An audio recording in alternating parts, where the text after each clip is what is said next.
কড়াইয়ের মধ্যে তো আগে তেল ঢাইলা নিলাম, জানো কড়াইয়ের মধ্যে তেল দিয়ে এখন কি বানাবো, এখন বানাবো হচ্ছে বেসনের বড়া। আসলে আমার বর হচ্ছে আলু গাঠি বা কচুর তরকারি, যেটা তোমরা যা কও, আলু গাঠি কও কচু কও জানি না, আমি তো গাঠি কচুই কই।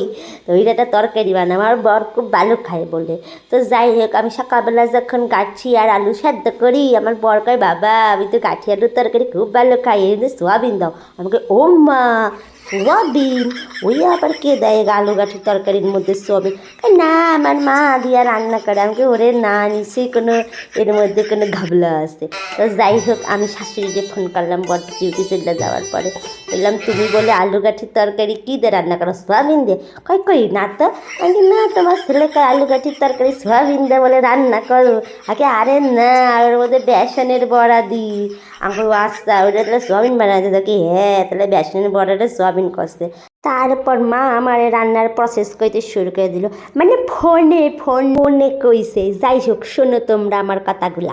কীভাবে রান্না করতে হবে কইলে, আলু কাঠিরে সেদ্ধ করে নিবি, বেসনের বড়া করবি, তারপরে কড়াইয়ের মধ্যে একটুখানি সাদা জিরা ফোড়ন দিবি, একটু তেজপাতা দিবি, তারপরে হচ্ছে কি মা রান্না করতে করতে আমার জল তেষ্টা পেয়ে গেছিলো। তো যাই হোক, তারপরে কড়াইয়ের মধ্যে একটুখানি এলাচ লবঙ্গ দারচিনি গোলমরিচ দিয়ে দিলাম, দিয়ে মশলাটা দিলাম। মশলা বলতে পেঁয়াজ রসুন ছাড়া, কিন্তু পেঁয়াজ রসুন ছাড়া মশলা, যেমন হচ্ছে কি তোমার টমেটো, কাঁচা লঙ্কা, সাদা জিরা, তারপর হচ্ছে ধনে, এগুলো আর আদা, এগুলো সব পেস্ট কইরা দিয়ে একটুখানি মশলাটা একটুখানি কষাই নিয়েছিলাম তেলের মধ্যে।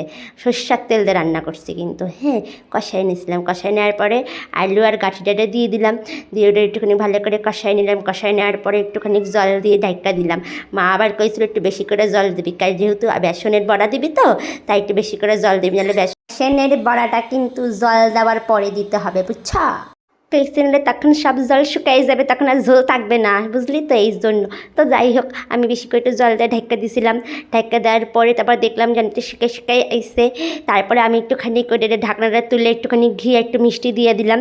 তোমরা যারা মিষ্টি খাও দেবা, না খাও তো না দেবে, একদম মিষ্টিটা একটু স্বাদ হয় তরকারিতে। বাবা আমি এবার চিনি খাই না, কিন্তু আমি চিনি দিই না, আমি গুড় দিই তরকারি। তো যাই হোক, দেখো কি সুন্দর রান্না হয়েছে।